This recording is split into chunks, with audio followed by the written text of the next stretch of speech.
Welcome everybody to my first build guide for Last Epoch.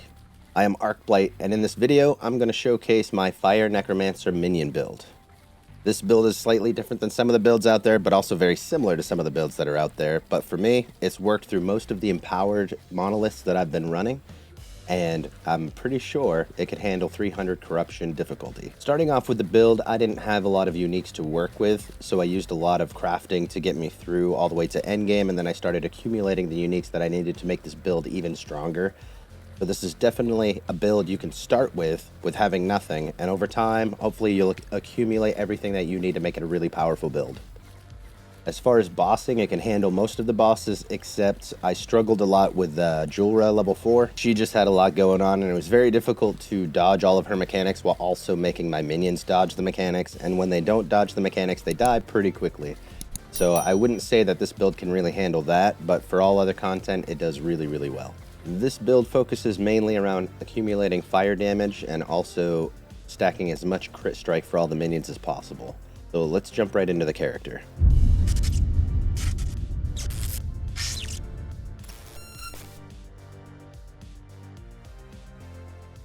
So starting off, I'll showcase what the minions can do one at a time, and then we'll see it all stack up on this dummy here. So if we get the archer going, with this build we have 9 archers and 5 mages, along with the golem and the dread shade, and then for my constant attack type of thing, I set up the summon wraith. If we get a mage out there. So, not huge damage numbers, but with how often they crit and everything and how many minions you have, this pops off pretty quickly. And if we get the rest of the minions going on out here, get all 9 of them, get 5 of the mages, have them all start attacking. As you can see, there's a lot of damage numbers going on. Not really high ones, but a lot nonetheless. And then if we get the golem out there, we throw a dread shade to increase the damage of everybody. Get them all to attack. It just ramps up and ramps up. And then if I start summoning wraiths and I get them to attack as well, it's just a total blur. So the only thing with the build that is a struggling point is getting your character built up defensively, but also your skeleton archers tend to die pretty frequently. Especially way in the higher empowered difficulties. With everything else, it's not too bad to manage. You just summon 1 or 2 here and there. But really big boss fights, you'll probably see a lot of them get cleared out all at once. And if you're good with the mechanics and everything, you can kind of get them resummoned, and they handle everything pretty well. So now if we look at our skills and what we have set up here. So like I said before, we're going with the skeleton archers, 9 of them, the summon wraiths as my right click attack, the fire golem, the skeletal mage, which is all set up for fire, and the dread shade to try to boost a lot of the damage for all the minions.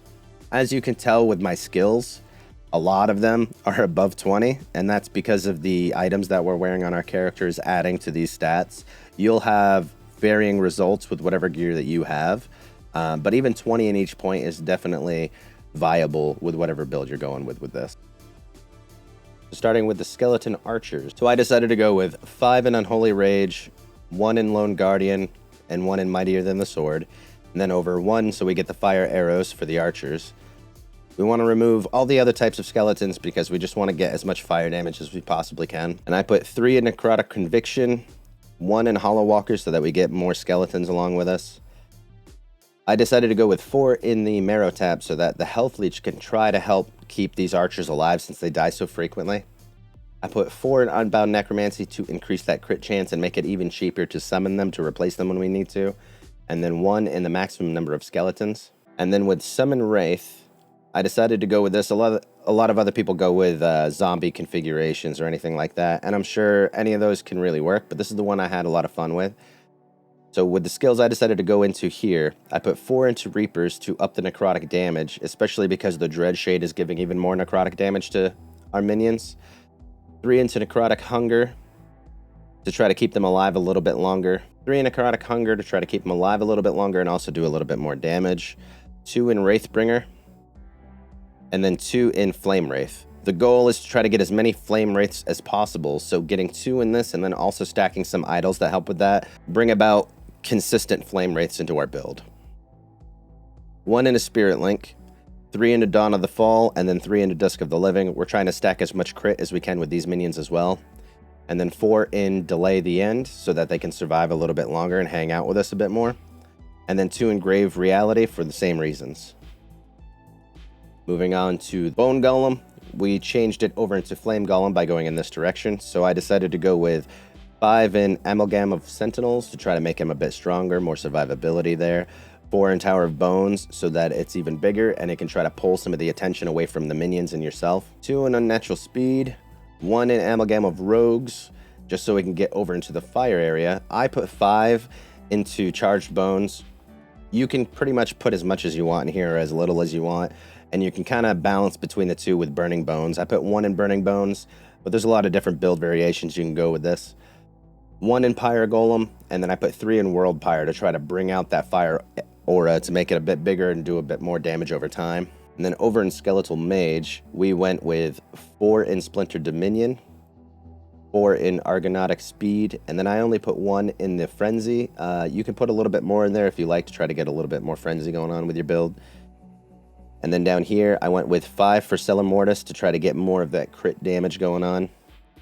Grey Merchant to get more crit going on, and also maximum health that they gain from critting, which keeps them, I think this keeps them alive a lot. They tend to die way less often than the archers do.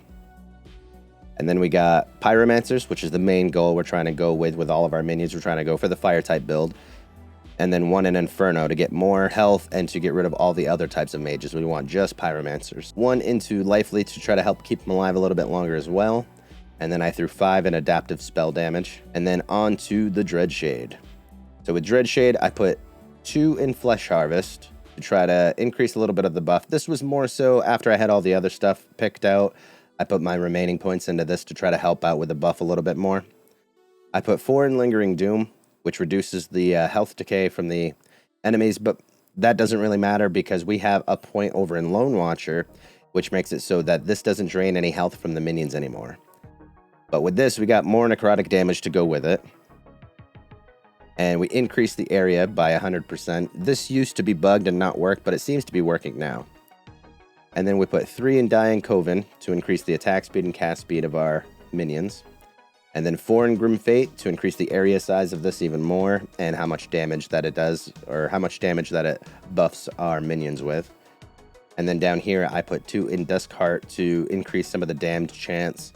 You can pretty much mix match a few of the skills in here. The primary thing we kind of want to go with is just make it so it doesn't drain health of our minions and that we get as much of a boost to them as possible. So the main direction you want to go here is definitely get that so it can last longer and not kill your minions. And then attack speed I think is pretty critical, and everything else you can kind of jump around to whatever you think works. So now on to the passive tree. So with the passive tree, I decided to go with 8 in Forbidden Knowledge to get up the intelligence and necrotic resistance. You're going to have a lot of necrotic resistance built up in this build, and that's totally fine. Then I put 7 in Stolen Vitality to get more health for me and my minions. 5 into Dark Rituals to help with the attack speed. More attack speed is definitely better with minion builds. If you're struggling with your resistances while leveling, you can also spec a point into Mania of Mortality and then move over and try to get some necrotic and poison resistances over here. But where mine are doing pretty well, I don't need any points in that. And then over in Necromancer, I decided to go with 8 in Risen Army, 3 out of 5 in Grave Thorns. I'm debating on adding more to this as I level up a little bit more.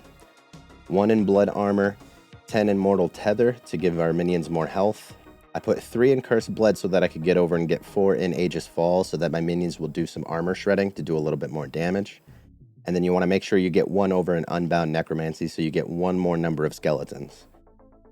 I put 5 in Frantic Summons, 5 in River of Bones, 10 in Heresy, 7 in Moonlight Pyre, 10 in Rite of Undeath, 3 in Tyrant so that I could get over and put 1 in Tyrant's Legion. That way you get another additional skeleton to your build.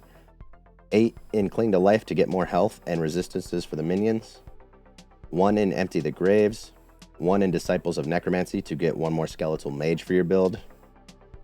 And then from there, once I level up, I might put 2 more in Grave of Thorns, and then I'm going to start adding a little bit into Blades of the Forlorn. But I've only got a few more levels to go anyway. Now, if we go over to gear. So with this gear, when I started leveling, I didn't really have any uniques to work with. So I basically was using a shield and a wand or a staff if you find good stats on it. The wand I found pretty quickly was Reach of the Grave, and this definitely helped with the build probably until I was about like level 80 or so before I even got my hands on the Dragon Flame Edict. So this definitely worked, totally viable. It'll get you through as far as you need to go until you can get luckier with some of the drops. Another build variation you can throw into the build instead of the armor and boots that I have is Exsanguineous and Last Steps of the Living. This is to turn it into a low life build, and I've seen a lot of variations do this, but for me, I feel like I have a little bit better survivability with the build that I have currently. So with the build that I have currently, I'm using the Dragon Flame Edict, which can be a little tough to get from Reign of the Dragons. Is definitely useful. It buffs your build quite a bit. As far as armor, I went with as much crit strike and health as I could, but as you're leveling, you might need to balance out your resistances a little bit more. But once you start getting alternative routes of boosting your resistances, you can start switching some of your gear over to health and everything. But yeah, basically with everything, I went with crit, minion damage, minion health, and then whatever resistances I needed, and then health to replace a lot of that stuff. With boots, I basically went with this to get a little bit more armor, a little bit more fire resistance, and then to stack a lot of health on it and movement speed. This relic is definitely useful. I got it with +2 summon Skeletal Mage. It's not a requirement to have it, it's just a little bit of a boost. And it increases the fire damage. Even though I got a pretty low rolled fire damage boost for my minions, it does the job for now since I have so much damage that's already built into the build. And then one of the rarest drops that took me a while to get was Raven's Rise. This gives you +2 to all of your minion skills, which is a huge boost to everything. Not super required for the build, but for me, I thought it was a big boost to everything. You can definitely replace these with really good rare ones or exalted gloves if you find better rolls that you're looking for. And then one of the other key uniques that I found was Logi's Hunger, and this dropped from the Spirits of Fire monolith. It took a few runs for me to get my hands on it, but it gave me a bit more crit for my minions and also +2 to fire minion skills. And once you have all your minions spec'd into fire minions, that's an extra 2 points there. So with the amulet, the gloves, and my relic, I'm getting quite a boost to all of my minion skills. And then as far as idols, a lot of it is getting lucky with the right idols that you can put in here. So I put in this for increased health and more crit for my minions, and then I put this in for more health. What was really good if you're going with wraiths, you want to get the idols that boost the chance of summoning a flame wraith instead of the normal wraiths, and I got lucky with mine too and also had crit to add with them. I would definitely wish that I had a higher chance to summon them because it's still not quite 100%, but it's pretty close.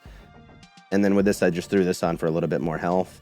And then with these idols, I stacked a bit more fire damage to try to boost everything out. And this one has a little bit of necrotic damage, which I figured would help out since the Dread Wraith is adding so much to them anyway. And yeah, that's basically the gist of the setup that I have going on for my Fire Minion Necromancer build. The build planner will be down in the description below, as will a very basic loot filter that I had set up from the build planner. And yeah, if you have any build ideas or suggestions, feel free to let me know. I'll be making some more build guides in the future.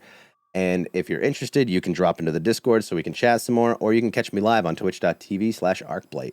I'll leave you all with some gameplay footage of this build, and I hope you have a good day.